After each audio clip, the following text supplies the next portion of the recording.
Halo teman-teman, bantu channel ini untuk berkembang ya. Klik tombol subscribe dan jangan lupa untuk like and share video ini. Terima kasih dan selamat mendengarkan.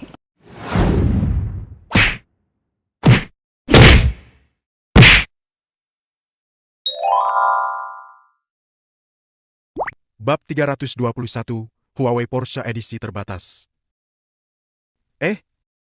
Sepertinya ribut-ribut ini datang dari toko di seberang. Hei, bukankah itu si orang gila yang tadi? Sepertinya dia pergi ke toko ponsel di seberang. Jangan-jangan dia diusir karena dianggap gila. Hahaha. Semua pelanggan dan karyawan toko itu yang melihat kejadian Valentino tadi menatap ke arah toko seberang dan mencibir. Kemudian, mereka melihat dua buah mobil kurir khusus di depan pintu toko ponsel Huawei di seberang. Mobil itu dinyalakan dan langsung melaju menuju kejauhan. Salah seorang karyawan bertanya kepada Pak Hasan.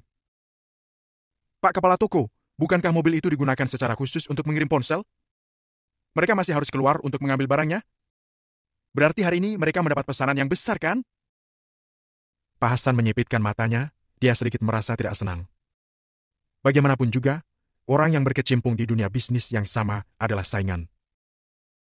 Hai MPA, tingkatkan kegiatan promosi dan berikan lebih banyak lagi hadiah bonus. Hari ini, toko kita harus menjadi yang paling menarik perhatian dan menjual paling banyak. Dengus Pak Hasan dingin. Siap, siap, siap.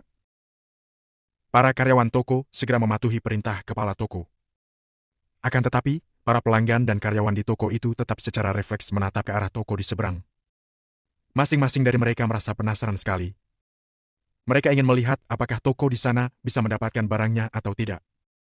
Di dalam toko ponsel Huawei, Valentino duduk di area istirahat sambil memainkan gelang yang melingkari pergelangan tangannya dan mengelus-elus bandul yang bertuliskan nama Angel itu. Salah seorang karyawan bergegas membawakannya minuman dengan sikap yang sangat sopan. Sebanyak 100 lebih pelanggan yang ada di dalam toko juga sesekali menatap Valentino. Jeffrey berjalan menghampiri Valentino dengan sopan, tangannya membawa sebuah mesin pos. Tuan, ini nota pembayarannya. Silakan Anda masukkan PIN Anda di sini. Ratusan pasang mata pelanggan toko kembali memperhatikan Valentino. Berhasil atau tidaknya kartu Valentino diproses akan menentukan apakah pria itu sedang bercanda atau memang serius. Valentino memasukkan nomor PIN-nya tanpa ragu, lalu mengembalikan mesin itu kepada Jeffrey. Jeffrey mengambilnya dan menekan tombol konfirmasi. Transaksi pembelian senilai 2,50,00 menggunakan kartu berhasil. Suara wanita yang berasal dari mesin pos itu pun terdengar di penjuru toko yang membuat semua orang di situ tercengang. Transaksinya benar-benar berhasil. Jeffrey juga merasa sangat terkejut. Meskipun dia berkata begitu dalam hati, sebenarnya dia juga tidak berharap banyak akan benar-benar terjadi. Sekarang, uang senilai 2 miliar lebih telah dia terima. Sikap Jeffrey terhadap Valentino pun menjadi semakin hormat dan sopan. Para karyawan toko dan pelanggan-pelanggan wanita juga menatap lekat ke arah Valentino. Kurang sombong apalagi sikap Valentino ini? Dia bahkan rela mengeluarkan uang sebanyak 2 miliar lebih untuk membeli ponsel sebanyak itu tanpa berpikir dua kali. Apalah arti iPhone seharga 200 juta lebih? Apalah arti ponsel impor? Semua itu tidak berarti apa-apa di hadapan uang 2 miliar. Memangnya kenapa kalau membeli ponsel dengan harga 200 juta lebih? Valentino bahkan langsung membeli ponsel senilai 2 miliar dalam satu lambaian tangan. Jeffrey berpikir sejenak dalam hati, lalu berkata, Tuan Valentino, mohon Anda menunggu sebentar di sini. Saya akan mengambil sesuatu. Valentino merasa sedikit kebingungan, tapi dia hanya mengangguk dan tidak menyahut apa-apa. Jeffrey segera kembali dengan sebuah kotak ponsel di tangannya. Wujud kotak itu dari luar tidak jauh berbeda dari kotak ponsel pada umumnya, tapi ada pula beberapa perbedaan. Seluruh karyawan toko menatap kotak yang dibawa oleh Jeffrey dengan tertegun. Tuan Valentino, menurut saya Anda tidak begitu memerlukan hadiah semacam termos, jadi saya mengambil keputusan sendiri untuk memberikan harta karun toko kami ini sebagai hadiah. Kata Jeffrey sambil meletakkan kotak di tangannya ke hadapan Valentino. Valentino merasa sedikit geli saat mendengarnya. Benda macam apa yang bisa menjadi harta karun toko? Coba kulihat. Sahut Valentino, lalu membuka kotak di hadapannya itu. Para pelanggan toko pun secara refleks berdiri di depan dan memperhatikan Valentino. Wush! Sebuah ponsel yang sangat unik menyambut pandangan mereka semua.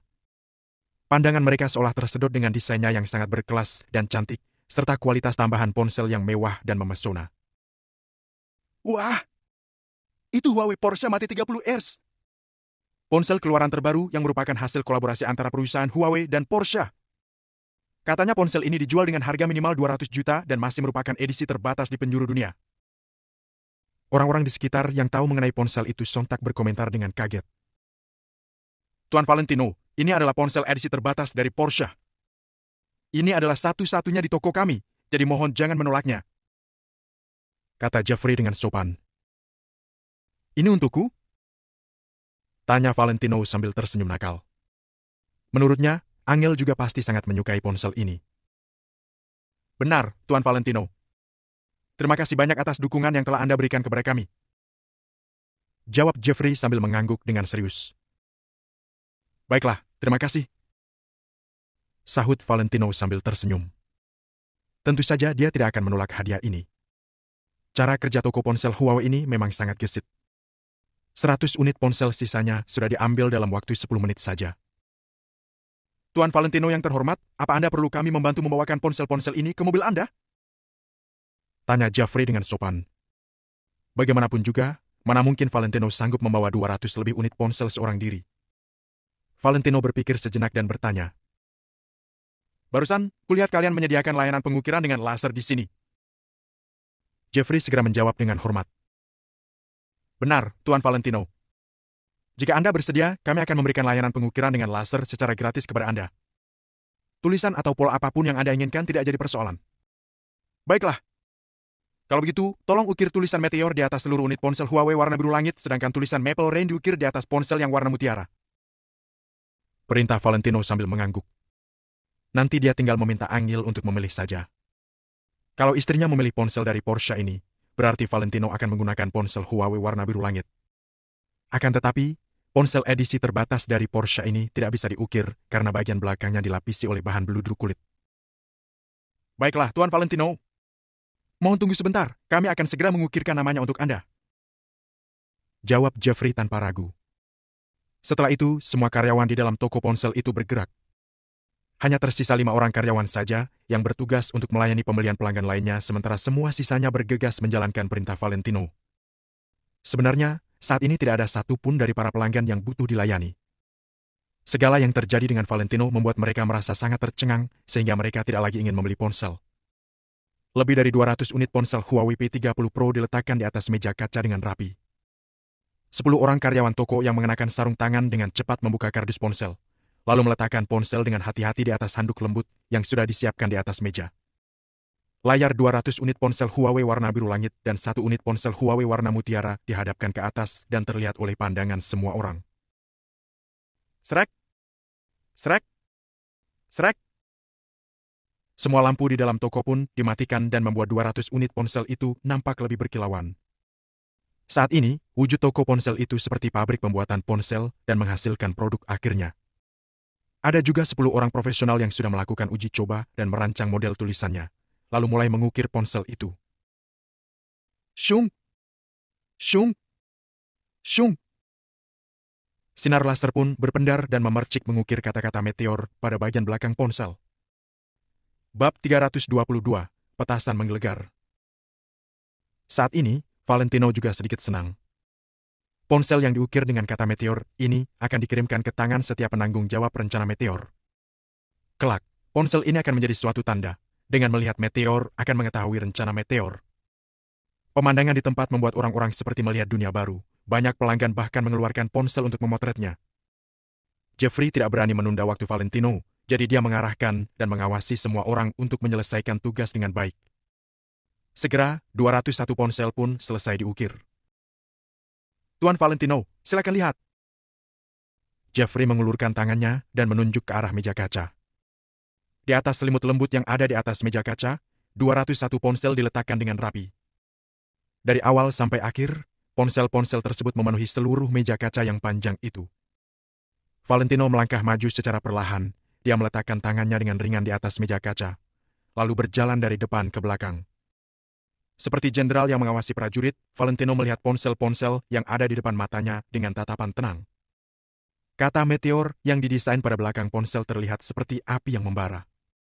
Api yang mengelilingi terlihat sangat indah. Bagi Valentino, ini bukan hanyalah sebuah ponsel, melainkan sekumpulan percikan harapan. Seiring waktu, saat Valentino memerlukannya, percikan api ini dapat berkumpul bersama menjadi api yang membara, membakar seluruh kota Neo, bahkan lebih banyak tempat lagi.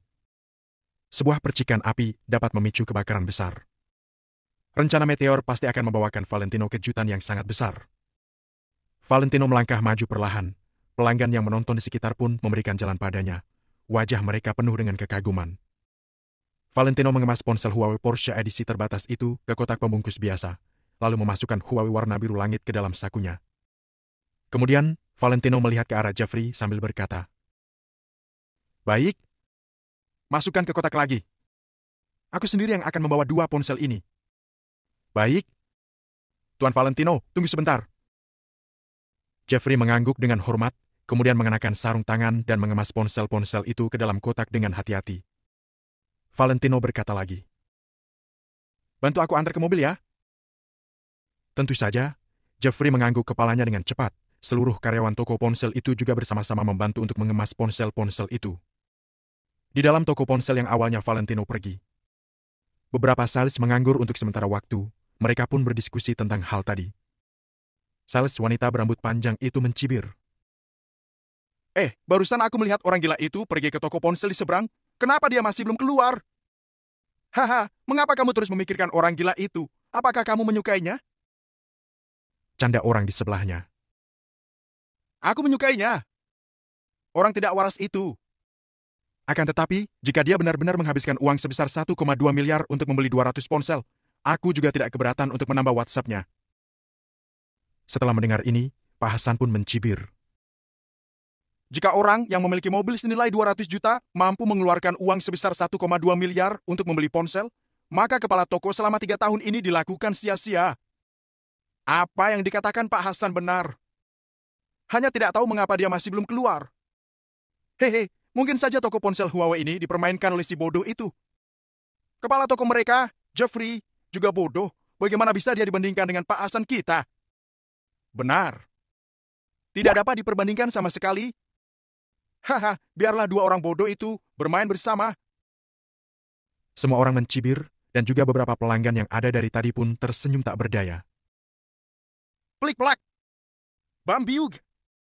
Plak! Tepat saat ini, suara petasan yang berhamburan terdengar sangat meriah. Suara perbincangan semua orang pun seketika berhenti. Lalu mereka saling menatap satu sama lain dengan ekspresi heran. Sini adalah area pusat kota. Siapa yang berani menyalakan petasan pada saat ini? Jika ini tidak berhubungan dengan masalah besar, siapa yang akan berani melakukan itu? Jadi, semua orang pun berjalan keluar dengan penasaran.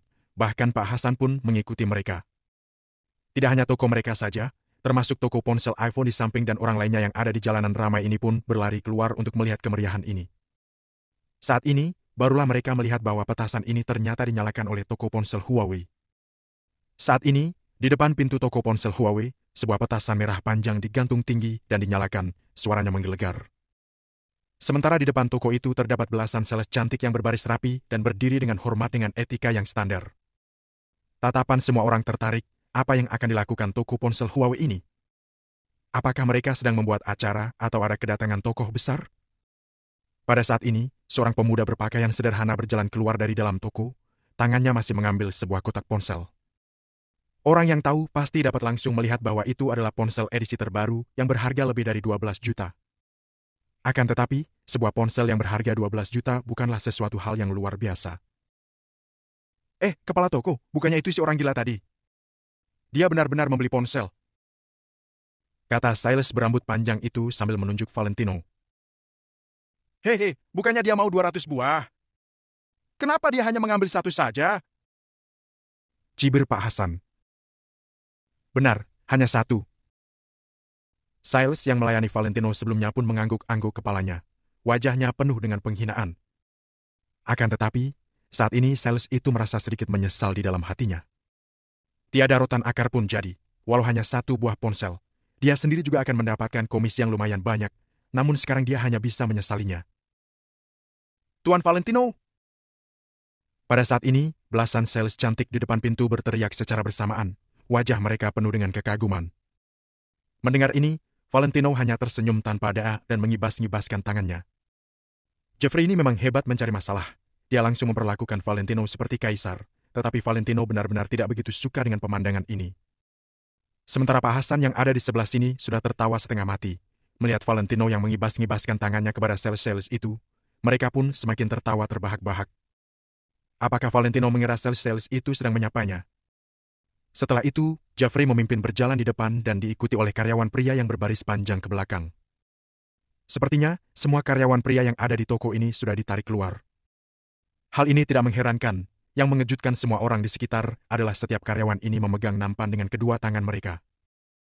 Di atas nampan tersebut, tak kurang dari 20 ponsel terbaru bertumpuk rapi, seperti menyajikan hidangan di restoran bintang 5, ditata dengan rapi dan berbaris untuk berjalan keluar. Ratusan orang di sekitar pun berseru. Astaga! Apa yang akan dilakukan toko ponsel Huawei ini? 10 karyawan, masing-masing dengan 20 ponsel, semuanya ada 200 buah. Pak Hasan dan lainnya pun tercengang. Apa ada hal yang begitu kebetulan? Tuan Valentino, di mana mobil Anda? Kami akan mengantar semua ini ke mobil Anda. Jeffrey berjalan ke sisi Valentino dan bertanya dengan hormat.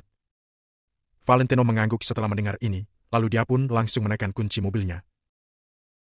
Jika bagasinya tidak muat, letakkan saja di jok belakang mobil. Kata Valentino dengan acuh tak acuh. Bab 323. Aku salah, Tuan Valentino. Baik. Jeffrey menjawab Valentino, lalu berbalik dan berkata. Serah terima 200 ponsel Huawei P30 Pro spesifikasi tinggi sudah selesai. Mari kita berterima kasih pada Tuan Valentino yang terhormat atas dukungannya terhadap Huawei. Jeffrey sengaja berkata dengan suara yang lantang. Ini juga untuk mempromosikan toko ponselnya. Plok, plok, plok. Baru saja Jeffrey selesai berbicara, belasan sales cantik pun bertepuk tangan sambil tersenyum manis. Sementara ratusan penonton di sekitar beserta Pak Hasan dan yang lainnya, saat ini mereka sungguh terkejut. Ini, 200 ponsel ini dibeli oleh satu orang. Terlebih lagi, dibeli oleh orang yang mereka anggap tidak waras. Apakah hal ini mungkin terjadi? Segera, 200 ponsel diantar ke mobil Valentino. Semua orang pun membuka mata lebar-lebar, menatap pemandangan itu seolah-olah sedang melihat suatu acara serah terima. Bagaimanapun juga, 200 ponsel ini sudah bernilai lebih dari miliaran. Siapa sebenarnya pemuda yang berpenampilan sederhana itu? Bahkan ada yang berpikir ponsel yang berharga miliaran ini sedikit sia-sia untuk dimasukkan ke mobil yang berkelas ratusan juta itu. Terima kasih atas pelayanan kalian. Aku merasa sangat puas. Valentino tersenyum kepada Jeffrey, lalu bergegas pergi. Tuan Valentino, ini adalah kewajiban kami. Selamat jalan, Tuan Valentino. Jeffrey dan seluruh karyawan di toko berkata pada Valentino dengan hormat. Belasan orang yang berada di sebelah Pak Hasan pun langsung tercengang. Valentino benar-benar membeli 200 ponsel. Selain itu, semuanya dibayar dengan uang tunai. Astaga! Bukankah ini terlalu royal? Siapa yang menyangka Jeffrey akan memiliki keberuntungan ini? Dia benar-benar mendapatkan pesanan yang besar ini. Penyesalan tanpa batas membanjiri hati Pak Hasan beserta semua karyawan di belakangnya. Saat ini, mereka benar-benar sangat menyesalinya. Awalnya, Valentino datang ke toko mereka dulu. Pesanan besar ini jelas-jelas punya mereka. Akan tetapi, mereka membuang kesempatan ini. Seusai berbicara dengan Jeffrey, Valentino pun tersenyum dan berjalan menuju mobilnya. Tuan Valentino! Tunggu sebentar, Tuan Valentino! Pak Hasan menggertakkan giginya dan buru-buru mengejar Valentino. Namun, Valentino seperti tidak mendengarnya. Dia pun berjalan ke arah mobilnya tanpa berhenti. Jeffrey sedikit mengernyitkan keningnya, dia langsung mengerti apa yang akan dilakukan Pak Hasan. Tapi dia pun tidak berkata apa-apa. Tunggu sebentar, Tuan Valentino. Pak Hasan berlari ke hadapan Valentino dan menghentikannya dengan napas terengah-engah. Valentino menatapnya sekilas dengan acuh tak acuh, lalu bertanya. Ada apa? Sebelumnya, saya tidak tahu. Mohon Anda jangan marah. Kata Pak Hasan dengan tidak jelas. Maksudmu, karena kamu tidak tahu apakah pelanggan itu kaya atau tidak, jadi bisa sembarangan meremehkan orang. Senyuman penuh arti melintas di sudut mulut Valentino. Pak Hasan menggertakkan giginya. dia tidak ingin kehilangan pelanggan besar seperti Valentino. Tuan Valentino, sebelumnya memang adalah kesalahan kami. Saya mewakili seluruh karyawan toko untuk meminta maaf pada Anda. Begini saja, jika kelak Anda memiliki keperluan, apakah Anda bisa datang ke toko kami? Bagaimanapun, toko kami adalah toko pertama yang Anda kunjungi. Ini bisa dibilang adalah jodoh. Pak Hasan meminta maaf pada Valentino dengan tidak tahu malu. Akan tetapi, Valentino menatap Pak Hasan dengan acuh tak acuh, lalu berbalik berjalan menuju mobilnya. Tuan Valentino! Hati Pak Hasan campur aduk, dia ingin sekali menampar dirinya sendiri. Uang, juara penjualan, atau mungkin saja ada peluang untuk kenaikan jabatan dan kenaikan gaji. Namun, semuanya hilang karena ketidaktahuan dirinya, juga karena dia telah meremehkan orang lain. Di bawah tatapan ratusan orang, Valentino berjalan ke depan mobil secara perlahan, mengulurkan tangannya untuk membuka pintu mobil. Saat Valentino hendak masuk, tiba-tiba dia menghentikan gerakannya dan menoleh untuk melihat orang-orang di sekitar. Merek Huawei tidaklah kalah dari merek lainnya, apalagi kualitas toko ponsel ini sangat bagus. Jika kalian ingin membeli ponsel, aku menyarankan kalian untuk pergi ke toko ini. Valentino pun langsung pergi setelah mengatakannya. Orang-orang di sekitar tercengang sejenak, lalu menuju ke arah Jeffrey tanpa berkata apa-apa. Lagi pula, Tuan Valentino itu adalah tokoh besar yang mengeluarkan uang miliaran untuk membeli ponsel. Kalau Valentino tidak mengakui kualitas ponsel toko Jeffrey ini, apa dia akan membeli begitu banyak? Jeffrey sangat berterima kasih pada Valentino dalam hatinya, tapi saat ini dia tidak sempat berkata apa-apa, lalu buru-buru membawa karyawannya untuk melayani pelanggan. Dalam sekejap, toko Jeffrey menjadi tempat terpopuler di seluruh jalan komersial Grand Via. Toko ponsel lainnya hampir-hampir tidak memiliki pengunjung. Efek dari kata-kata Valentino lebih efektif daripada iklan-iklan yang dibuat Jeffrey dan karyawannya. Mungkin inilah yang dinamakan efek selebriti dari tokoh besar. Pak Hasan, aku ingin meretur ponsel. Aku juga, aku baru saja membeli ponsel ini, tolong diretur. Sementara para pelanggan di toko Pak Hasan juga terbawa emosi. Mereka semua berteriak untuk meretur ponsel dan ingin membeli di toko Jeffrey. Apa? Mengapa mau meretur? Pak Hasan dikelilingi banyak orang, dia pun merasa ketakutan. Tidak ada alasannya. Bukankah kalian bilang ada masa garansi 7 hari retur tanpa alasan? Apa kalian ingin ingkar janji? Harus diretur. Cepat! Hati Pak Hasan rasanya seperti teriris-iris. Namun, dia tetap menyuruh karyawannya untuk melakukan proses retur barang pelanggan. Kalau tidak, dia takut bila seseorang emosi akan menghancurkan tokonya ini. Valentino menyetir sambil menelpon Angel dengan ponsel di tangannya. Ponsel berwarna putih mutiara yang dipilih oleh Valentino dengan saksama untuk Angel tergeletak di kursi penumpang samping pengemudi. Angel, apa kamu di perusahaan? Tanya Valentino sambil tersenyum. Iya, benar. Aku di perusahaan dan sedang bersiap pergi makan. Kenapa? Jawab Angel.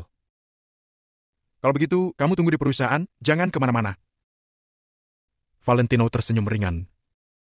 Nilai ponsel ini tidaklah tinggi, tapi Angel pasti memahami niat Valentino. Ada sesuatu yang tidak dapat diukur hanya dengan uang. Ah, ada masalah apa? Tanya Angel dengan bingung. Tidak apa-apa, kamu tunggu saja di perusahaan, jangan pergi kemana-mana, ya? Kata Valentino dengan sedikit bercanda. Cih, baiklah. Angel cemberut dan menutup teleponnya. Valentino meletakkan ponselnya di samping, lalu melaju ke arah perusahaan keluarga Kusuma. Akan tetapi, Valentino melihat jalannya saat ini. Sepertinya pusat kebugaran Mapledon lebih dekat dengannya. Setelah berpikir sejenak, Valentino pun berencana ke pusat kebugaran Mapledon terlebih dahulu untuk memberikan 200 ponsel yang dibuat khusus ini pada Danu, agar Danu bisa membagikannya ke para penanggung jawab rencana Meteor. Kalau tidak, bila Valentino membawa semobil ponsel kemana-mana, sepertinya bukanlah pilihan yang bagus. Setelah membuat keputusan, Valentino pun berbelok di persimpangan, lalu bergegas menuju pusat kebugaran Mapledon. Restoran Bamboo Resort Kota Neo. Bab 324, menghindari kecurigaan. Suasana di sekitar restoran barat ini sangat sunyi. Di sekeliling ruangan terdapat beberapa buah jendela panjang dan di beberapa titik terdapat beberapa tanaman bambu hijau yang membuat suasananya terasa lebih menenangkan. Selain itu, kafe ini terletak di daerah yang cukup terpencil. Meskipun letaknya masih dekat dengan pinggiran kota, tamu yang datang relatif sedikit. Jenny yang sejak pagi tadi sudah sibuk berdandan, saat ini duduk di salah satu meja yang berada di dekat jendela. Dia sedang menunggu seseorang dengan hati yang menggebu-gebu. Hari ini adalah kencan keduanya dengan Tino. Dia sangat menantikannya. Karena masalah yang berhubungan dengan Valentino kemarin, Jenny sempat bertengkar dengan Tino. Hal ini membuatnya sedikit menyesal. Kebetulan sekali, hari ini dia bisa menebus rasa bersalahnya kepada pria itu. Akan tetapi, Jenny sudah berada di sini selama 10 menit, tapi Hans masih belum datang juga. Jenny menjadi sedikit gelisah. Oleh karena itu, dia segera mengeluarkan ponselnya dan mengirim pesan kepada pria itu. Setelah itu, dia menyesap kopi yang sudah dia pesan sebelumnya. Namun, ada hal yang tidak Jenny ketahui. Saat ini, ada orang yang sedang mengawasinya. Di dalam hotel La Villa yang berada tepat di seberang restoran Bamboo Resorts. Di salah satu kamar yang terletak di lantai 3, ada beberapa pasang mata sedang mengamati Jenny dengan saksama. Ellen dan Hans berdiri di barisan paling depan. Haha, sepertinya wanita itu sangat menyukai Tino, lihat saja dandanannya hari ini.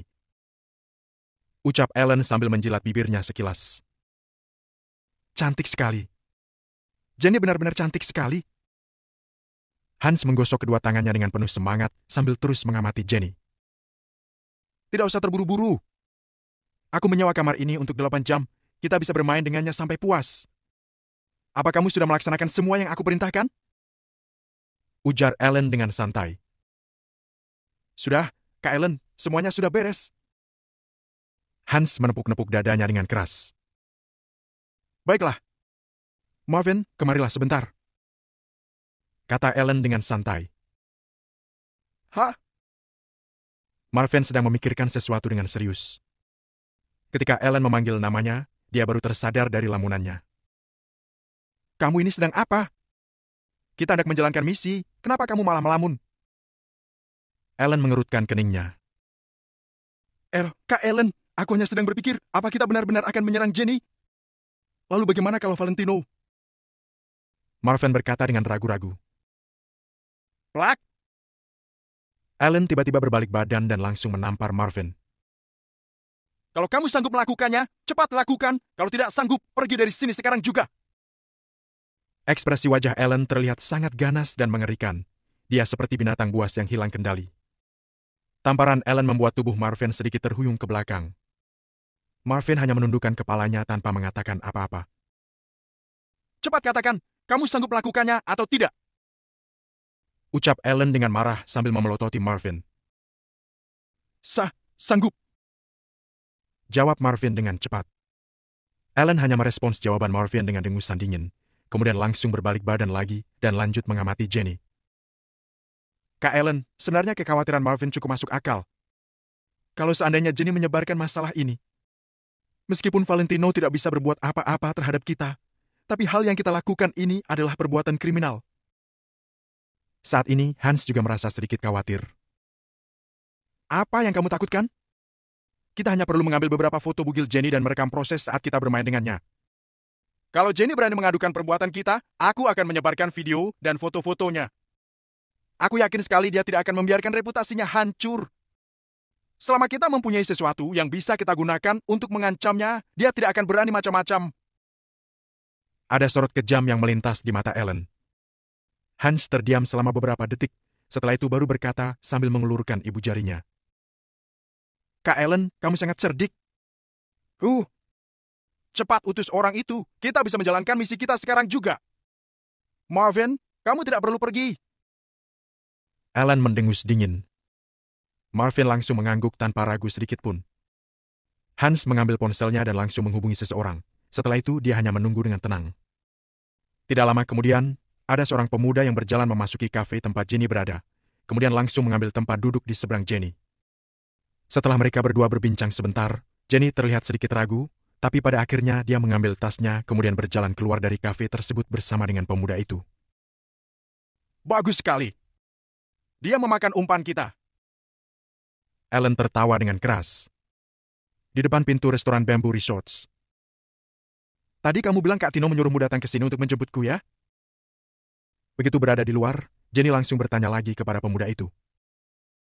Iya, Nona Jenny. Tuan Muda Hans saat ini masih ada urusan, jadi dia menyuruhku untuk menjemput dan mengantarmu ke tempat dia berada. Ucap pemuda itu sambil mengangguk. Jenny tidak mengatakan apa-apa lagi, tapi dia merasa sedikit curiga. Saat menyadari bahwa Jenny sedikit curiga, pemuda itu langsung berkata sambil tersenyum. Hans Lenardi atau yang biasa aku panggil dengan sebutan Tuan Muda Hans berpesan padaku, kalau aku menyebutkan nama lengkapnya, kamu akan langsung mengerti. Begitu mendengar nama Hans Lenardi, kecurigaan Jenny langsung menghilang. Dia berjalan mengikuti pemuda itu masuk ke dalam mobil. Bagaimanapun juga, hanya dirinya dan Tino yang mengetahui soal kencan mereka ini. Ditambah lagi, tidak banyak orang yang mengetahui nama asli Tino. Berhubung pemuda ini mengetahuinya, Jenny tidak punya alasan untuk curiga kepadanya. Nona Jenny, ini untukmu. Tuan Muda Hans berpesan padaku kalau kamu sangat menyukai minuman dari merek ini. Jadi dia menyuruhku untuk menyiapkannya untukmu. Setelah masuk ke mobil, pemuda itu mulai menjalankan tugas selanjutnya. Dia mengambil sebotol minuman, kemudian berinisiatif untuk membukakan tutupnya, lalu langsung menyodorkannya ke hadapan Jenny. Jenny tertegun sejenak, kemudian langsung menerima minuman itu tanpa sadar. Saat ini, hatinya sedikit berbunga-bunga. Benar sekali, Jenny memang sangat menyukai minuman dari merek ini. Semua orang terdekatnya mengetahui fakta ini. Jenny baru saja memberitahukan hal ini kepada Hans kemarin. Dia tidak menyangka bahwa Hans ternyata mengingatnya. Terima kasih, ucap Jenny sambil tersenyum, kemudian langsung meneguk minuman tersebut. Hehe, sama-sama. Saat melihat Jenny meminum minuman tersebut, nada bicara pria itu tiba-tiba berubah, ada nada menggoda yang terdengar dari perkataannya barusan. Namun, Jenny sama sekali tidak menyadari keanehan tersebut. Dia berkata dengan sopan kepada pemuda itu. Ayo kita segera berangkat, aku tidak mau Kak Tino menunggu terlalu lama. Berangkat? Berangkat kemana? Alih-alih menyalakan mesin mobilnya, pemuda yang duduk di kursi pengemudi itu malah menyeringai ke arah Jenny. Loh, bukankah kita mau pergi menemui Kak Tino? Jenny sedikit bingung. Kamu akan bertemu dengannya sebentar lagi, ucap pemuda itu dengan nada main-main.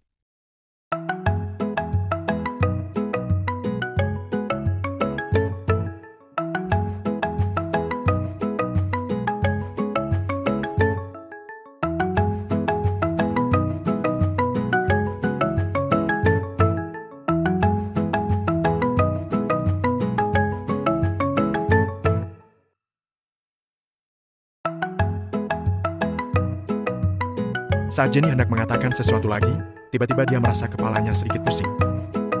Semakin lama, pusingnya semakin parah, hingga pada akhirnya dia tidak sanggup menahannya lagi.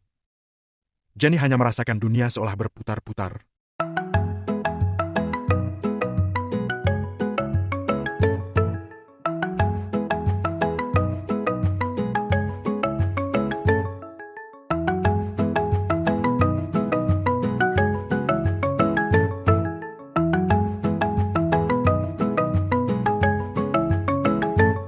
Beberapa saat kemudian, dia tidak sadarkan diri. Pemuda itu langsung tersenyum penuh arti. Pada saat ini, dia baru menyalakan mesin mobilnya dan langsung mengendarainya ke Motel La Villa. Menghindari kecurigaan, pemuda itu melajukan mobilnya sampai ke tempat parkir bawah tanah motel tersebut. Setibanya di tempat parkir bawah tanah, pemuda itu memilih tempat paling pojok untuk memarkirkan mobilnya. Di sana ada beberapa pemuda yang sudah menunggu sejak tadi, salah satunya adalah Marvin. Kata Kak Ellen kita tidak boleh masuk lewat pintu depan. Meskipun kita sudah menyogok orang-orang yang bertugas mengawasi kamera pengawas, di depan ada banyak orang, jadi kita harus lewat tangga darurat. Ayo cepat! Ucap salah seorang dari mereka. Para karyawan yang bertugas mengawasi kamera pengawas di motel ini sudah disogok oleh Ellen. Khusus untuk hari ini, seluruh kamera pengawas tidak akan diaktifkan, jadi tidak akan ada jejak yang terekam kamera. Akan tetapi, mereka tetap harus berhati-hati, oleh karena itu mereka memilih untuk masuk lewat tangga darurat. Bab 325, Keputusan Marvin. Beberapa pemuda tersebut dengan cepat menyeret Jenny keluar dari mobil dan setelah itu membawanya naik ke atas. Marvin berada di paling belakang, dia hanya diam di tempat dan tampak ragu. Marvin mengerutkan keningnya. Ekspresinya seakan-akan menunjukkan dia sedang mempertimbangkan keputusan yang sulit. Setelah beberapa saat berlalu, Marvin akhirnya mengembuskan napas panjang, seperti sudah membuat keputusan. Marvin awalnya melihat ke sekeliling, lalu melihat ke beberapa pemuda yang ada di depannya. Setelah itu, dia diam-diam mengeluarkan ponselnya. Valentino sedang mengendarai mobil sambil mendengarkan lagu yang membuat perasaannya nyaman. Pada saat ini, Valentino menelpon Danu. Danu, suruh semua pelatih di pusat kebugaran untuk turun ke bawah. Aku ingin memberi mereka pekerjaan. Oke, Kak Valentino. Danu langsung mengiyakan tanpa menanyakan alasannya sama sekali. Valentino mempercepat laju mobilnya. Tidak lama lagi, dia akan sampai di pusat kebugaran Maple Dawn. Namun pada saat ini, ponsel Valentino berdering lagi. Setelah tahu yang menelpon adalah orang yang tak dikenal, Valentino sebenarnya ingin mengabaikan panggilan tersebut. Tapi setelah ragu sesaat, dia akhirnya tetap menjawab panggilan itu. Halo, Kak Valentino. Aku Marvin. Suara Marvin terdengar gugup. Valentino sedikit mengenyit, seketika teringat siapa itu Marvin. Bukankah dia itu pengikutnya Ellen? Namun di depan Valentino, dia tidak banyak membuat masalah. Kenapa kamu memiliki nomor teleponku? Valentino bertanya sambil memperlambat laju mobilnya. Ketika berpisah di Hotel Four Seasons, aku langsung mencari cara untuk mendapatkan nomor telepon Kak Valentino. Awalnya aku ingin mengucapkan terima kasih secara langsung ke Kak Valentino, tapi selalu tidak ada kesempatan. Valentino tahu, yang dimaksud oleh Marvin adalah tentang masalah Bentley Malsen. Tidak apa-apa. Setelah menjawab, Valentino ingin langsung mematikan panggilannya. Kak Valentino, tunggu dulu, aku ingin membicarakan sesuatu padamu. Jenny, ada sesuatu yang terjadi padanya. Ucap Marvin. Setelah mendengar hal itu, Valentino sedikit terkejut. Dia segera mematikan suara musik yang ada di dalam mobil, lalu bertanya. Apa maksudmu? Marvin berkata dengan gugup. Kak Valentino, Ellen ingin melakukan sesuatu pada Jenny. Lebih baik kamu segera datang untuk menyelamatkannya. Perasaan Valentino menjadi tidak enak. Dia menyipitkan mata dan berkata, Kenapa aku harus percaya padamu?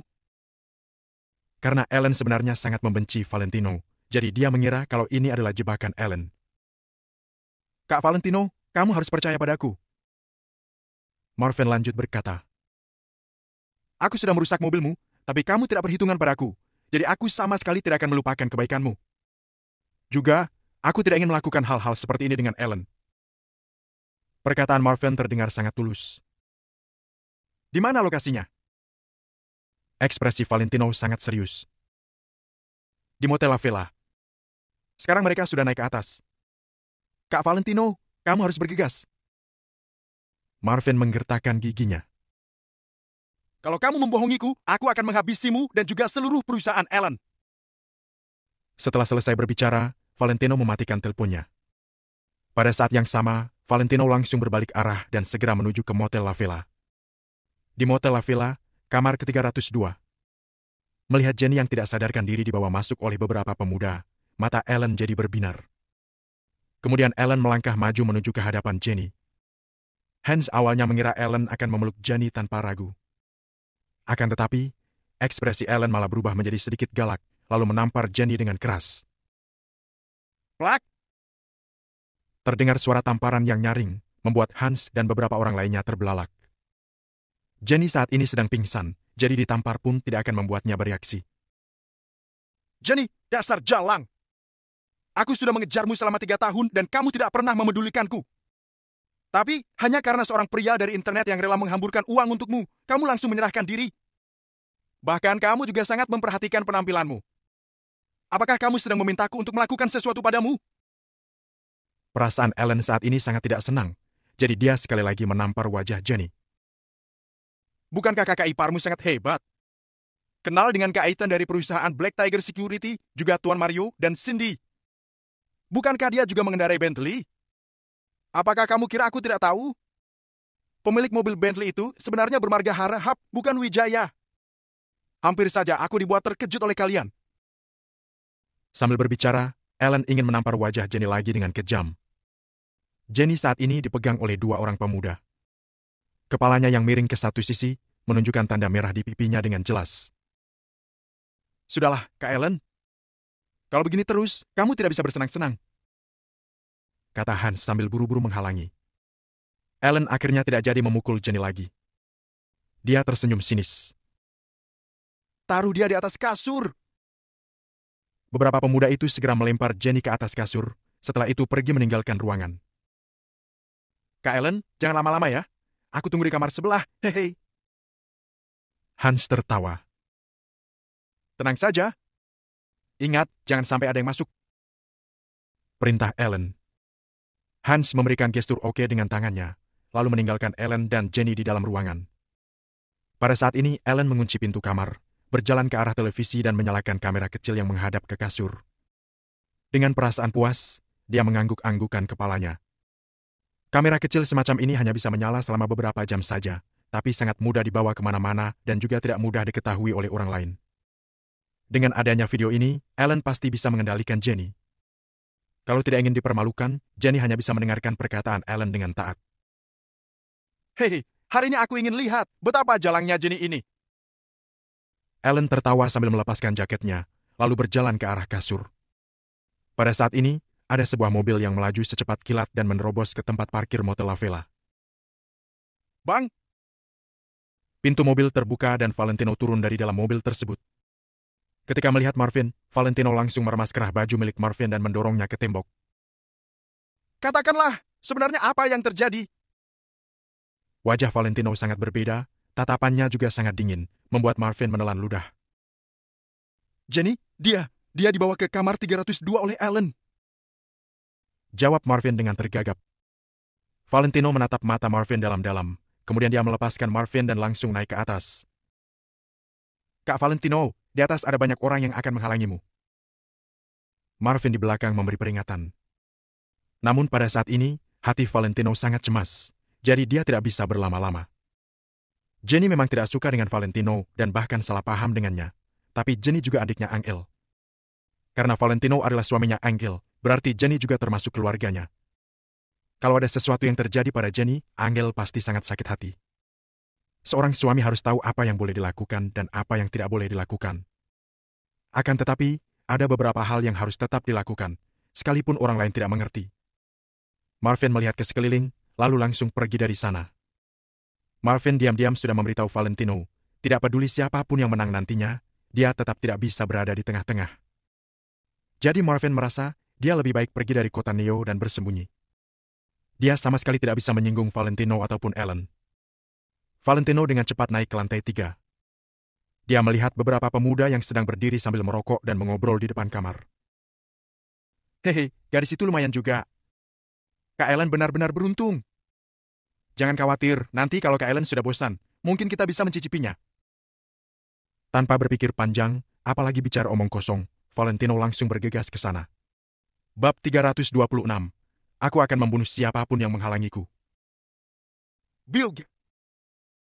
Seorang pemuda baru saja menaruh sebatang rokok di mulutnya. Belum sempat dia mengisapnya. Tiba-tiba saja sebuah pukulan langsung mendarat di wajahnya. Sial! Siapa kamu? Teman-teman ada yang datang! Seorang pemuda berteriak kencang. Kemudian pintu kamar 303 yang berada di samping seketika terbuka. Setelah itu seseorang keluar dari dalam kamar. 5, 10, 20. Apa yang dikatakan Marvin benar. Kali ini Ellen benar-benar membuat rencana besar dan rupanya dia sudah membuat begitu banyak persiapan. Hari ini aku akan membunuh siapapun yang menghalangiku. Valentino mengatakannya dengan dingin, seketika aura yang mengerikan menyelimuti seluruh koridor. Bertatapan dengan Valentino yang terlihat seperti monster pembunuh membuat semua orang gemetar ketakutan. Sial! Tidak usah basa-basi dengannya. Orang sialan ini memukulku. Ayo kita serang dia. Seorang pemuda yang dipukul oleh Valentino meluapkan emosinya. Puluhan pemuda saling bekerja sama, kemudian mereka bersama-sama menangkap Valentino. Valentino sedikit mengernyitkan alisnya. Pada momen ini, dia sama sekali tidak menyangka kalau dirinya akan membuang-buang waktunya di sini. Dia hanya ingin mendobrak pintu kamar 302 untuk menemui Jenny lalu berbicara dengannya. Akan tetapi, puluhan pemuda itu mengepung ketat koridor, sehingga Valentino tidak dapat bergerak sama sekali. Meskipun kamar 302 tepat berada di depannya, tapi sulit bagi Valentino untuk dapat memasukinya. Sudah kukatakan, aku akan membunuh siapapun yang menghalangiku. Valentino berteriak dengan marah, kemudian dia bergegas menghampiri kerumunan. Dia ingin mereka membukakan jalan secepatnya, kemudian bergegas masuk ke dalam kamar ke-302. Bilg! Bilg! Dalam sekejap, Valentino mulai bertarung melawan 20 pemuda lebih. Akan tetapi pada saat ini, pintu kamar 303 perlahan terbuka, kemudian setengah wajah Hans muncul di antara celah pintu itu. Awalnya dia ingin membantu para pemuda itu untuk mengalahkan Valentino, tapi kemudian dia mengurungkan niatnya setelah melihat kekuatan dan keberanian Valentino. Setelah itu, Hans memutar bola matanya, lalu perlahan menutup kembali pintu kamar dan menguncinya dari dalam. Dia merasa kalau dirinya sama sekali tidak boleh terlihat. Karena Valentino sudah menemukan tempat ini, berarti dia mengetahui keadaan Jenny. Dia yang mengajak Jenny keluar, jadi jika dia sampai terlihat, maka masalah ini benar-benar tidak bisa disembunyikan lagi. Oleh karena itu, Hans pun bersembunyi di kamar dan sama sekali tidak memerdulikan keadaan di luar. Saat ini, di kamar ke-302. Meskipun kamar itu kedap suara, tapi Ellen masih dapat mendengar suara bising dari arah luar. Pelankan suara kalian! Ada apa ini? Ellen pun tak kuasa menahan emosinya dan berteriak ke arah pintu. Setelah itu dia menolehkan kepalanya ke arah Jenny lagi. Pada saat ini, wajah Jenny sedikit memerah karena adanya efek obat. Rambutnya yang berantakan menutupi wajahnya yang dipoles dengan riasan wajah, membuatnya terlihat semakin menarik. Tubuhnya yang indah terbaring di kasur layaknya seorang putri tidur, membuat dalam hati Ellen semakin membara. Ellen segera berjalan ke lemari yang berada di samping kasur untuk mengambil 2 butir pil yang sudah disiapkannya sedari awal. Setelah itu, dia pun menelan obat tersebut sambil meminum seteguk air putih. Haha! Setelah Ellen menelan ludahnya, dia pun menggosokkan kedua tangannya dan langsung naik ke tempat tidur. Kemudian dia mengulurkan tangannya untuk menyentuh Jenny.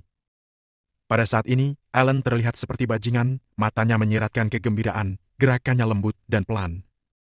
Karena Jenny adalah wanita yang sudah dia cintai selama 3 tahun. Telapak tangan Ellen mengusap lembut wajah Jenny seperti sedang memainkan sebuah harta karun langka. Maaf, sepertinya aku sebelumnya telah memukul terlalu keras, hehe. Ellen tertawa, dia semakin terlihat seperti bajingan.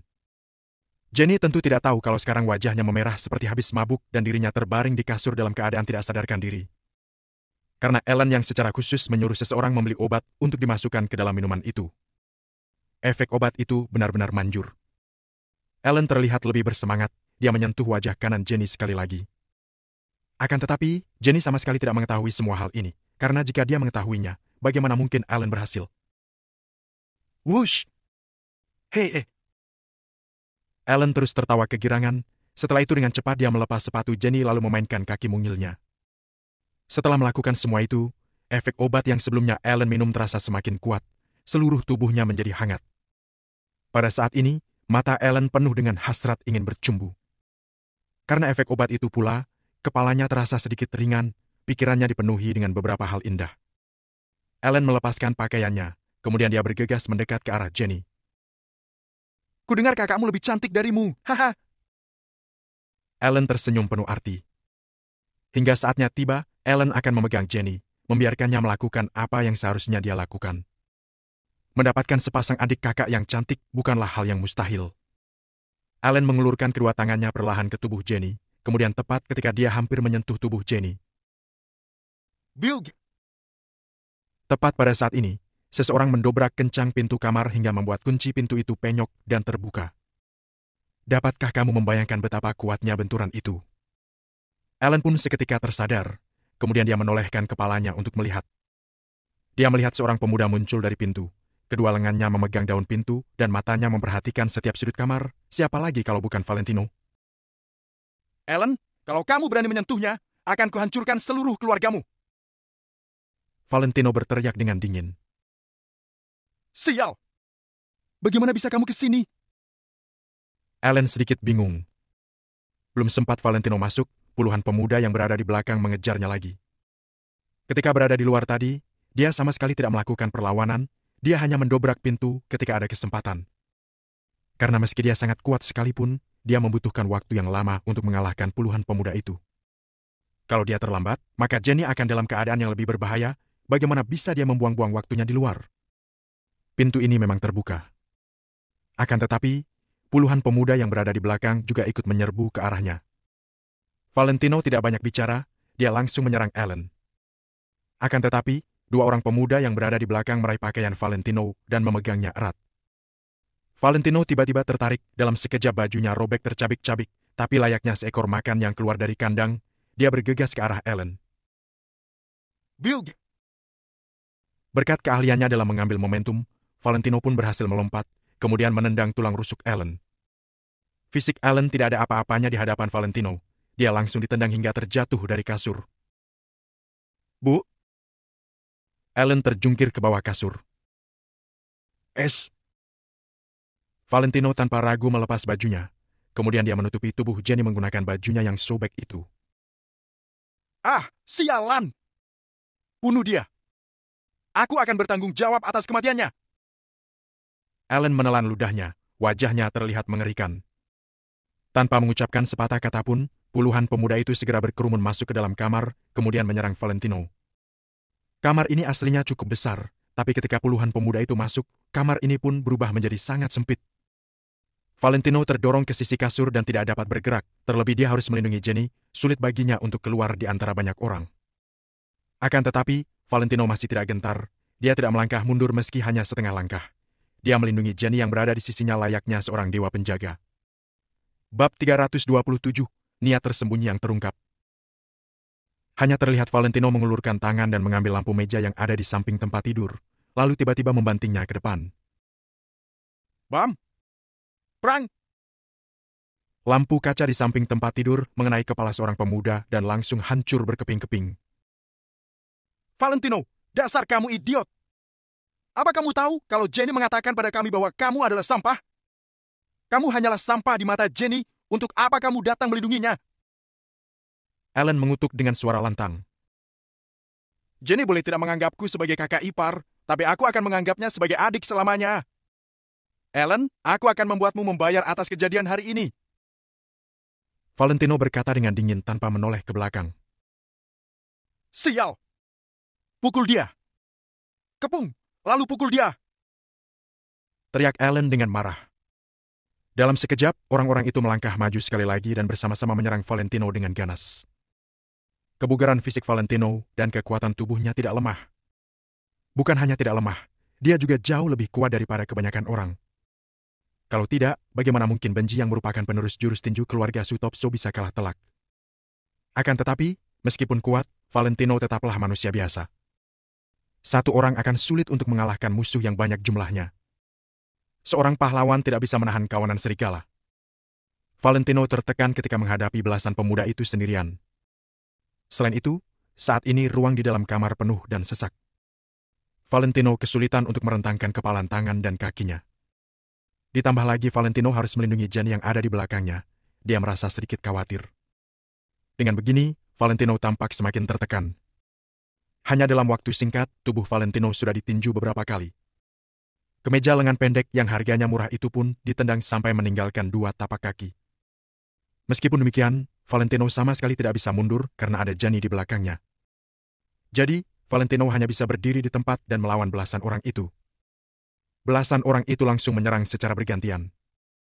Setiap kalinya, ada belasan orang yang bersama-sama mengayunkan tinju dan melayangkan tendangan ke arah Valentino. Sekuat apapun Valentino, dia tetap merasa sedikit tidak berdaya dalam menghadapi situasi seperti ini. Aha! Valentino, hari ini aku tidak hanya akan menghabisi Jenny, aku juga akan membalas semua dendamku sebelumnya. Karena kamu, Mario memukulku di depan semua orang. Aku tidak lupa akan hal itu. Ellen bangkit berdiri dan terkekeh ketika melihat Valentino dipukul sampai tidak berdaya. Valentino tidak punya waktu untuk menjawab. Begitu fokusnya terganggu, maka belasan tinju itu akan mengenai tubuhnya. Minggir! Valentino berteriak lantang.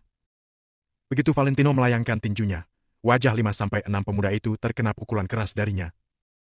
Beberapa pemuda yang ditinju itu terus melangkah mundur. Akan tetapi, musuh Valentino benar-benar sangat banyak. Ada orang yang bergegas maju lagi dan terus menyerangnya. Valentino, hari ini aku akan membiarkanmu melihat bagaimana aku menghabisi Jenny. Aku akan menyiksa mental dan fisikmu. Haha! Ellen tertawa terbahak-bahak, kemudian dia berjalan ke samping Jenny lagi. Ellen, kalau kamu benar-benar berani menyentuhnya, aku akan melakukan segala hal untuk menyingkirkan keluarga Ika dari kota Neo. Tidak akan ada tempat untuk keluarga Ika di seluruh dunia ini. Valentino menendang seorang pemuda di depannya, lalu tiba-tiba menoleh ke arah Ellen. 2 orang pemuda memanfaatkan kesempatan ini untuk melangkah maju dan mencekik leher Valentino. Haha! Katakan saja hal ini kalau kamu bisa keluar hidup-hidup. Ellen tertawa terbahak-bahak. Hari ini, aku akan menghancurkanmu terlebih dahulu, lalu aku akan membuatmu melihat dengan mata kepalamu sendiri bagaimana aku akan menghabisi Jenny. Lalu, aku akan melimpahkan masalah ini padamu. Hahaha. Ellen seperti pria cabul. Semakin mengatakan hal ini, dia semakin bersemangat. Ellen bergegas menghampiri Jenny dan menangkapnya. Bajingan! Valentino tiba-tiba meraih bahu pemuda yang mencekik lehernya dan langsung membanting pria itu tepat di depannya dengan kuat. Bu! Gedebu! Valentino membanting pemuda itu dengan kuat, dia memukul dan menumbangkan dua pemuda dalam sekejap. Valentino menarik tangannya, dia tiba-tiba melompat ke atas kasur, lalu menendang wajah Ellen. Ellen buru-buru menghindar, tapi gerakannya tidak secepat Valentino. Tendangan Valentino mendarat dengan keras di wajah Ellen. Ellen pun kembali terjatuh ke lantai. Akan tetapi, beberapa pemuda langsung menarik Valentino dari atas kasur dan bersama-sama menyerangnya lagi. Bajingan sialan! Bajingan! Ellen menyeka mulutnya. Mulutnya tidak hanya mengeluarkan darah, beberapa giginya juga tanggal. Ellen menjadi semakin marah. Ellen menjadi benar-benar marah, ditambah efek obat yang semakin membuatnya benar-benar kehilangan akal. Ellen menggertakkan giginya dan langsung mencabut belati dari pinggangnya. Setelah itu, dia membelalakan matanya dan berjalan ke arah Valentino. Saat ini, Valentino sama sekali tidak memperhatikan Ellen yang ada di belakangnya. Meskipun Valentino memiliki kekuatan super, tetap sulit baginya untuk berjaga-jaga di dalam ruangan dalam waktu yang bersamaan. Di depan Valentino, ada belasan pemuda yang terus menyerangnya. Di belakangnya, ada Jenny yang harus dilindungi. Di sampingnya, ada Ellen yang sedang memelototinya. Bagaimana Valentino bisa menghadapi ini sendirian? Saat ini, belasan pemuda juga menjadi geram. Meskipun Valentino sudah memukul 7-8 orang, tapi masih tersisa belasan pemuda yang menyerang Valentino dengan lebih ganas. Valentino berangsur-angsur menjadi lelah. Hal ini membuat para pemuda itu menjadi semakin bersemangat. Mati kamu, Valentino! Saat ini, suara teriakan penuh amarah terdengar dari belakang Valentino. Valentino tiba-tiba merasa merinding. Dia diliputi oleh rasa krisis yang mendalam. Intuisi Valentino memberitahukan padanya bahwa ada bahaya di belakangnya. Jadi, Valentino sama sekali tidak peduli dengan tinju yang diayunkan ke arahnya. Dia langsung menoleh ke belakang. Valentino melihat kilatan cahaya putih. Belati tajam yang dipegang Ellen langsung ditusukkan ke perut Valentino. Mata Valentino tiba-tiba terbelalak. Tanpa sadar dia ingin mundur, tapi ada begitu banyak orang di belakangnya. Bagaimana mungkin mereka akan membiarkannya mundur? Mati kamu! Kedua mata Ellen memerah seperti binatang buas. Dia tiba-tiba menusukkan belati ke arah Valentino. Valentino tidak punya pilihan selain mengulurkan tangan dan menangkis pergelangan tangan Ellen. Akan tetapi, serangan tidak terduga, Ellen masih menusuk baju Valentino dengan ujung pisau. Ujung pisau pun sedikit tertusuk ke dalam. Rasa sakit terasa di tubuhnya, Valentino menjadi sangat marah. Satu tangan menangkis pergelangan tangan Ellen, agar dia tidak menikamkan belatinya ke depan. Sedangkan tangan yang satunya lagi dikepalkan, Valentino meninju pipi Ellen. Akan tetapi, bagaimana mungkin para pemuda yang ada di belakang Valentino diam saja tanpa melakukan apapun? Ada dua orang yang langsung mencengkram lengan Valentino dari belakangnya. Valentino sangat kuat, satu tangannya menarik paksa tubuh kedua pemuda itu dan mendorong mereka ke arah Ellen. Akan tetapi, ada semakin banyak orang yang datang mencengkram lengan Valentino. Valentino kesulitan untuk melancarkan pukulannya. Valentino bahkan merasa kesulitan untuk mengayunkan kepalan tangannya, apalagi memukul mundur Ellen. Sial! Ellen mengutuk sembari menarik belatinya secara tiba-tiba. Valentino mempertimbangkan mata pisau yang tajam itu. Dia mau tidak mau melepaskan kepalan tangannya. Ikat dia! Ellen berteriak dengan marah. 7-8 pemuda langsung mengulurkan tangan dan menahan Valentino dengan erat yang membuatnya tidak bisa bergerak. Sedangkan Ellen tidak segan-segan menusukkan belati yang ada di tangannya ke dada Valentino sekali lagi. Valentino berusaha untuk melepaskan diri dengan satu tangannya dan menggunakan tangan yang satunya lagi untuk menangkis belati Ellen. Kilatan kekejaman melintas di mata Ellen. Gerakan tangannya menjadi semakin cepat. Ellen langsung menusukkan belati itu ke dada Valentino. Bab 328 September RT Pahlawan tanpa tanda jasa. Jika tertusuk, perutnya akan mengalami luka parah. Valentino menghalanginya sekali lagi. Namun, Meskipun Valentino telah menahan pergelangan tangan Ellen, belati tajam itu tetap dapat menusuk tubuhnya sedalam 3 cm. Rasa sakit yang luar biasa muncul, darah pun mengalir keluar. Saat rasa sakit itu menyerang Valentino, tubuhnya yang semula lelah tiba-tiba merangsang kekuatan terpendam. "Pergi kamu!" teriak Valentino, tangannya menekan pergelangan tangan Ellen dengan keras. Akibat pegangan itu, pergelangan tangan Ellen jadi berubah bentuk, belati di tangannya pun terjatuh. Valentino segera mengulurkan tangannya yang lain dan menangkap belati tersebut. Tatapan matanya dingin. Tanpa ragu, dia menusukkan belati tersebut ke Ellen. Wush! Belati itu menusuk pergelangan tangan Ellen. Dia pun menjerit kesakitan. Valentino yang saat itu begitu murka hampir kehilangan akal sehat. Jika Valentino tidak meneruskan aksinya, hidupnya dan Jenny mungkin akan berakhir di sini. Karena itu, tanpa ragu Valentino membalikkan badan dan mengubah posisi belati. Tap, tap, tap. Pisau yang mengilap itu melukai lengan beberapa pemuda hingga mereka menjerit kesakitan. Saat melakukan aksinya, luka di perut dan dada Valentino terasa semakin sakit. Namun, Valentino tidak ada waktu untuk memedulikannya. Dengan belati di tangan, Valentino membantai 7-8 orang dalam waktu singkat. Total orang yang dibantai Valentino sebanyak 20-an, ditambah dengan belasan pemuda yang sebelumnya juga dia hajar. Valentino berusaha melawan rasa sakit di perutnya. Dia menangkap Ellen, menariknya mendekat dan mengarahkan pisaunya pada Ellen. "Aku tidak akan membunuhmu hari ini. Sekarang, bawa anak buahmu pergi," kata Valentino dengan napas terengah-engah dan suara meredup. Kamu... Ellen gemetar ketakutan. Valentino pun tidak basa-basi, belati di tangannya sudah menusuk ke paha Ellen. "Ah!" jerit Ellen, lalu berkata, Aku pergi. Lepaskan aku." Valentino langsung mendorong Ellen ke antara anak buahnya, kemudian mengarahkan belati kepada mereka dengan tatapan dingin. Ellen menjerit kesakitan. Dia tidak berani menyuruh orang untuk menyerang Valentino. Karena itu, Ellen pun dibawa oleh anak buahnya dan pergi meninggalkan kamar. Jika luka Ellen tidak segera diobati, mungkin akan menjadi masalah besar. Valentino berdiri tegak menatap kepergian Ellen dan anak buahnya. Setelah yakin Ellen serta anak buahnya telah pergi, 1 menit kemudian Valentino terduduk di ranjang. Menyerang secara berturut-turut, ditambah kedua luka pada tubuhnya, membuat tubuh Valentino merasa sangat lemah. Valentino beristirahat sebentar sambil melihat Jenny yang terbaring di tempat tidur. Wanita itu masih tidak sadarkan diri. "Aku telah melindungimu." Valentino menyelimuti tubuh Jenny, lalu meraih jaketnya. Kemudian, Valentino memeriksa luka pada perutnya. Luka di perut Valentino tidak begitu dalam. Namun, luka di dadanya cukup dalam. Bagian tersebut masih mengeluarkan darah. Karena itu, Valentino harus segera ke rumah sakit untuk diobati. Akan tetapi, Valentino tidak segera pergi. Dia masih duduk di sana selama beberapa saat. Valentino khawatir untuk meninggalkan Jenny seorang diri di kamar tersebut. Dia pun memikirkan bagaimana caranya dia menjelaskan masalah ini pada Jenny. Jika Valentino berkata bahwa dirinya datang setelah mendapat kabar, berdasarkan sikap Jenny terhadapnya, apakah Jenny akan percaya? Valentino bertanya pada dirinya sendiri, Jenny pasti tidak akan percaya. Pada akhirnya, Valentino mau tidak mau harus menceritakan bagaimana dirinya menemukan Jenny di tempat ini.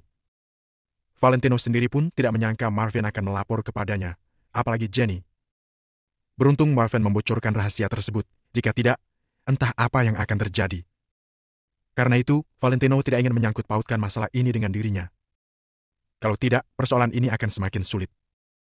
Sementara Valentino tidak suka menghadapi kesulitan. Valentino duduk diam selama belasan menit sambil menahan rasa sakitnya. Ketika melihat tanda-tanda Jenny akan terbangun, dia pun perlahan berdiri. Uhuk! Jenny terbatuk-batuk. Tanpa pikir panjang, Valentino berbalik badan dan pergi.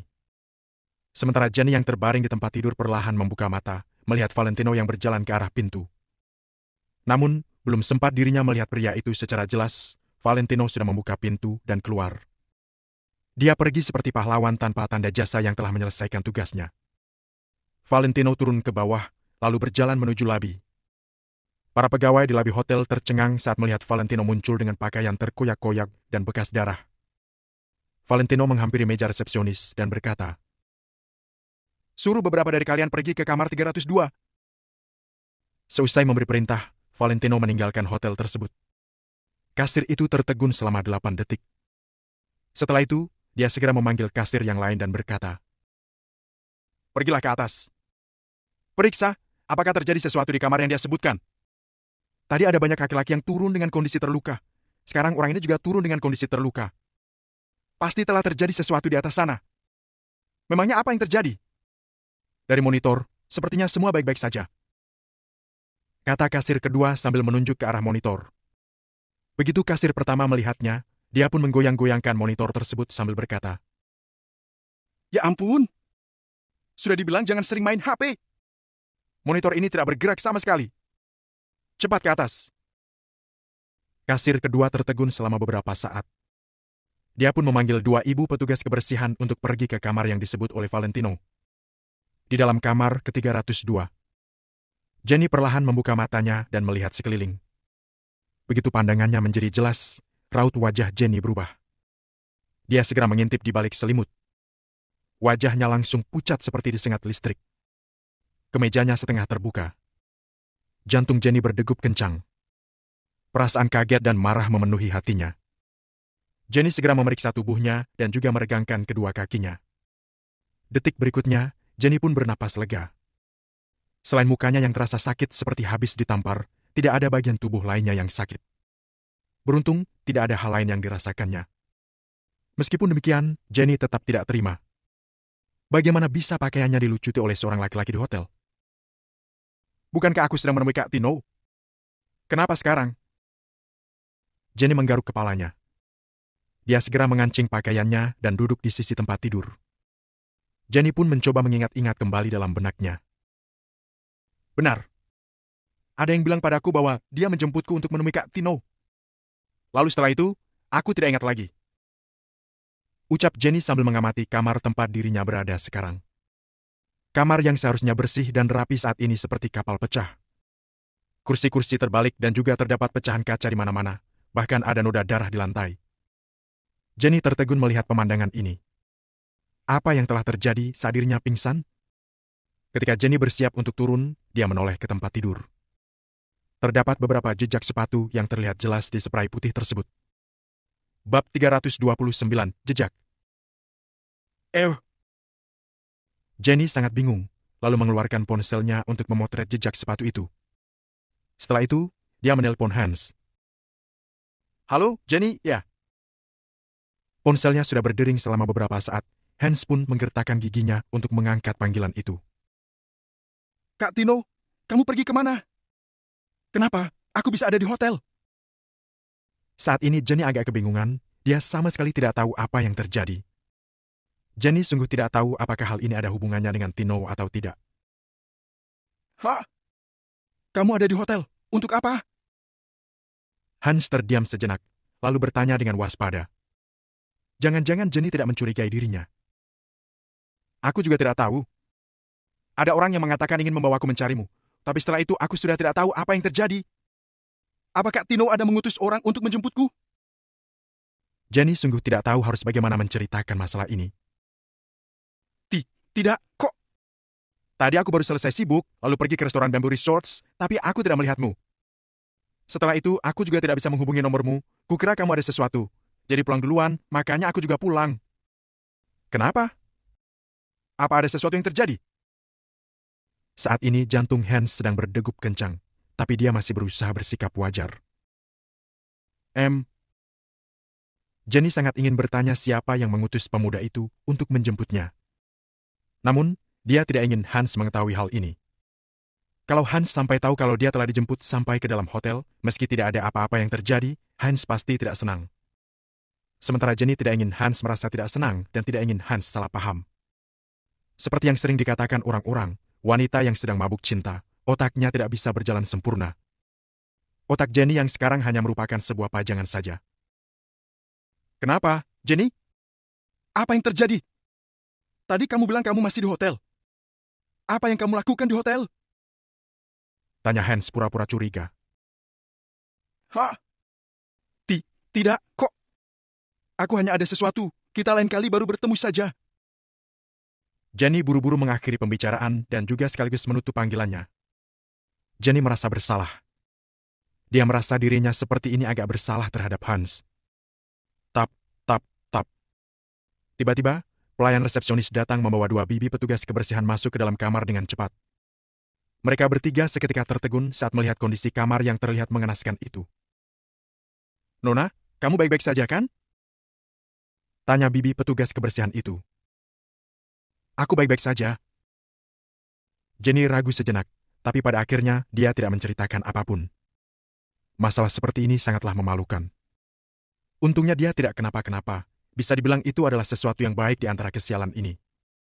Selesai berkata, Jenny segera berjalan keluar karena ingin segera pergi dari tempat ini. Namun, ketika dia tiba di samping pintu, Jenny tiba-tiba melihat sesuatu. Benda itu sedang terletak di depan pintu kamar mandi seperti sudah dipatahkan.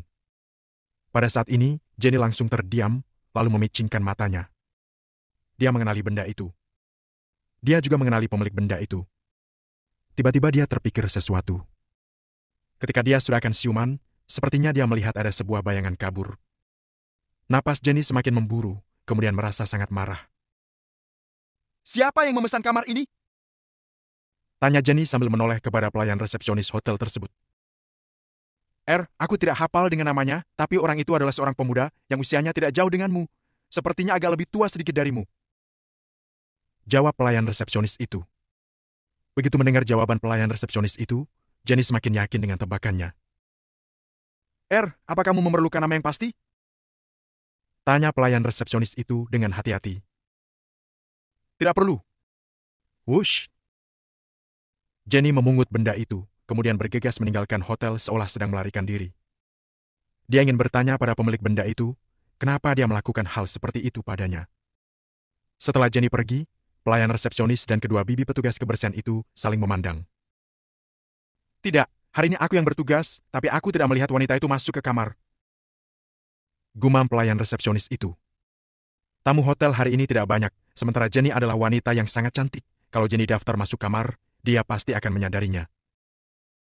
Sudahlah, dia tidak mengatakan apa-apa, kita juga jangan mengurus terlalu banyak. Pelayan resepsionis itu tidak berniat untuk memikirkan hal ini lagi.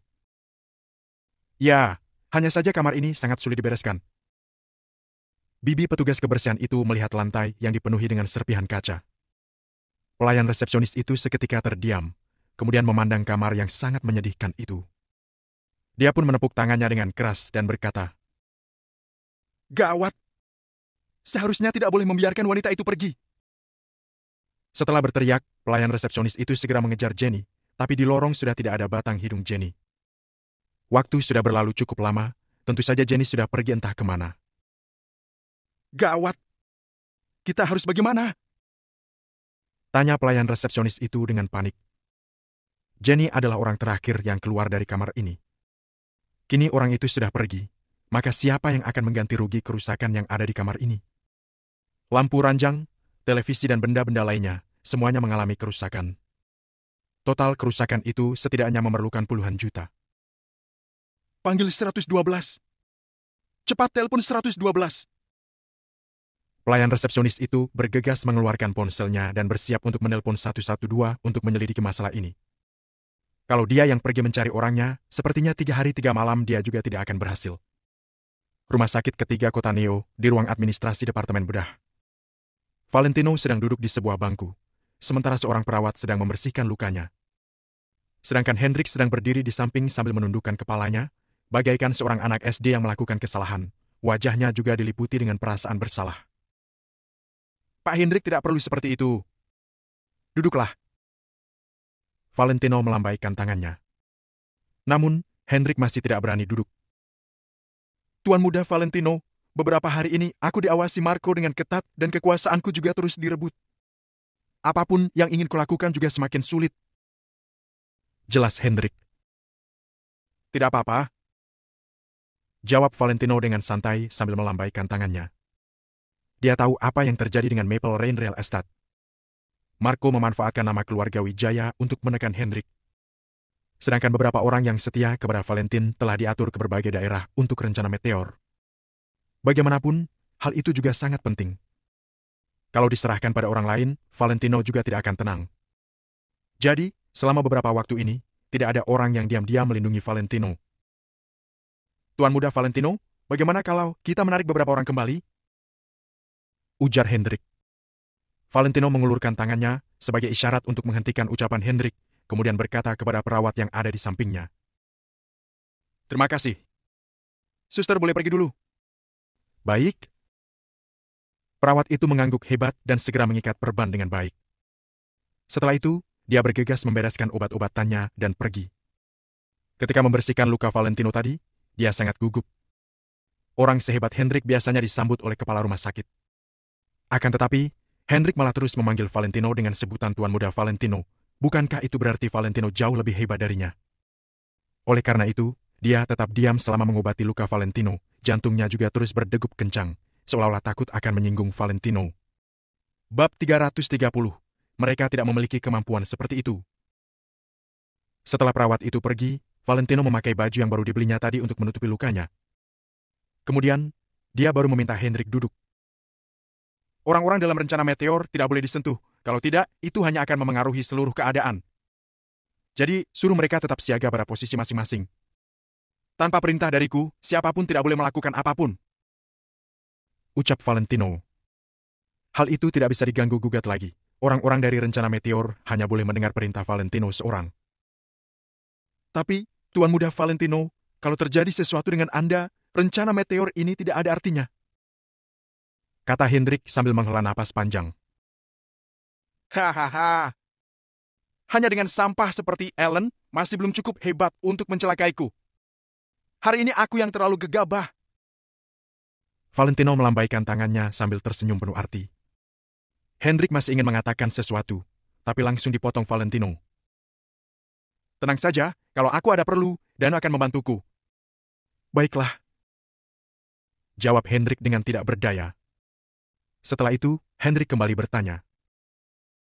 Tuan Muda Valentino, menurutmu, bagaimana kita akan membereskan Ellen? Mau kita usir dari kota Neo, atau langsung? Valentino berpikir sejenak, lalu menggeleng dan berkata, sekarang kamu masih diawasi Marco dan akan sulit untuk melakukan sesuatu. Jadi kamu tidak perlu mengurus hal ini. Tapi masalah ini pasti tidak bisa dibiarkan begitu saja. Aku akan pergi ke keluarga Eka sendiri dan memperhitungkan semua hal ini dulu. Tentu saja Hendrik setuju dengan ucapan Valentino. Dia pun mengangguk sambil berkata, kita lakukan sesuai yang dikatakan Tuan Muda saja. Kalau Tuan Muda ada masalah, keluarga Wijaya juga tidak akan tinggal diam. Valentino mengangguk. Keluarga Wijaya sangat peduli dengan kesan dan impresi orang lain terhadap mereka. Jadi keluarga Wijaya tidak akan diam saja ketika Valentino dicelakai orang lain. Oh ya, Tuan Muda Valentino, saat aku memesan mobil itu, aku menggunakan identitasku. Kapan aku harus mengganti kepemilikan mobil itu menjadi nama Tuan? Tidak masalah. Kamu tidak perlu repot-repot. Valentino melambaikan tangannya. Lagi pula, mengganti kepemilikan atau tidak, mobil itu tetap milik Valentino. Hendrik juga tidak mungkin meminta mobil itu kembali atas nama pemilik, kan? Ketika mereka sedang berbicara, ponsel Valentino tiba-tiba berdering. Halo, Angel? Jawab Valentino setelah menerima panggilan. Bukannya kamu memintaku untuk menunggu di kantor? Untuk apa? Tanya Angel. Awalnya Angel mengira Valentino akan datang mencarinya, tapi setelah berjam-jam, dia masih belum melihat batang hidung Valentino. Valentino melihat waktu, lalu berkata sambil tersenyum. Kalau begitu aku akan menjemputmu pulang. Setelah itu, Valentino memesankan beberapa hal kepada Hendrik, kemudian mengendarai mobilnya ke perusahaan keluarga Kusuma. Di dalam Motel La Vela.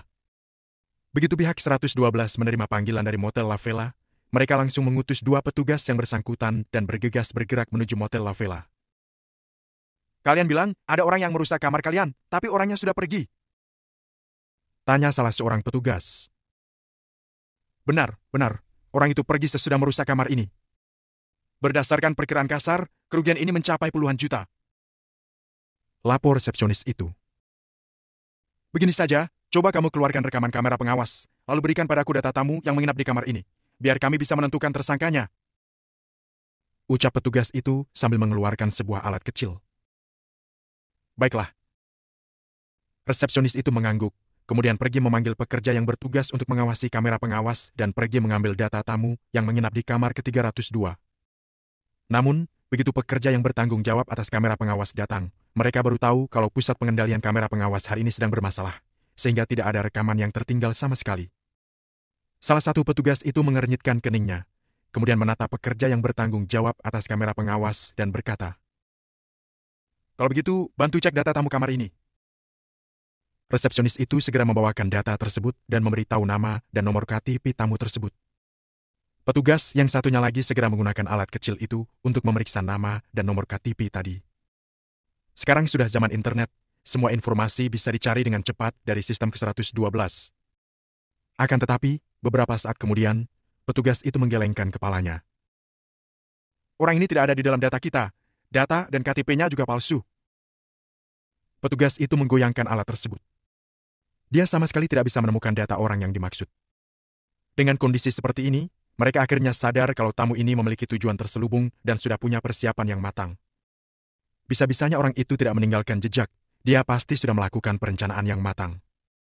Petugas itu menatap alat tersebut selama beberapa waktu, lalu pekerja yang bertanggung jawab atas kamera pengawas pun berkata, "Coba periksa kamarnya." Resepsionis itu segera membawa kedua petugas menuju kamar ke-302. Setelah masuk ke kamar 302, kedua petugas itu segera memakai sarung tangan putih dan mulai menggeledah kamar tersebut. Segala jejak yang tertinggal akan menjadi bukti bagi mereka untuk mencari tersangka. "Kemarilah sebentar. Ambil ini sedikit untuk diperiksa DNA-nya." Bercak darah di lantai langsung ditemukan. Salah satu petugas itu mengorek sedikit darah yang ada di lantai dengan pisau khusus dan memasukkannya ke dalam kantong barang bukti. Sementara petugas yang satunya lagi sedang menyelidiki kamar dalam. Resepsionis itu hanya berdiri di depan pintu kamar dengan gugup. Kalau mereka tidak berhasil mengetahui siapa tersangkanya, dia tidak sanggup mengganti rugi hingga puluhan juta. Akan tetapi, dia juga tidak bisa lepas dari tanggung jawab masalah ini. Bagaimanapun, dia telah lalai dalam pekerjaannya. Ketika tamu ingin keluar dari motel, seharusnya dia memeriksa kamarnya sekali lagi sebelum membiarkan tamunya pergi. "Apa barang ini adalah milik motel kalian?" Tiba-tiba, petugas itu sedang memegang sebuah kamera kecil yang ada di samping televisi. "Apa itu?" Resepsionis itu tertegun sejenak. "Kamera kecil. Kamera ini lebih bagus dibanding kamera kecil model lainnya, hasil rekamannya juga lebih jelas." Jelas petugas itu dengan nada datar. "Hah? Bukan, kami tidak akan melakukan hal seperti itu di kamar tamu." Sangkal resepsionis itu. Bagaimanapun, melakukan hal seperti itu adalah tindakan melawan hukum. "Kalau begitu, kamera ini milik tamu. Kami akan mengambilnya untuk diselidiki nanti." Petugas itu memencet tombol kamera kecil itu. Dari tadi kamera itu masih sedang merekam. "Baik, kameranya diambil saja." Resepsionis itu mengangguk setuju. Setelah itu, kedua petugas tersebut pergi meninggalkan motel La Villa setelah berhasil mengumpulkan barang bukti dan juga kamera kecil itu.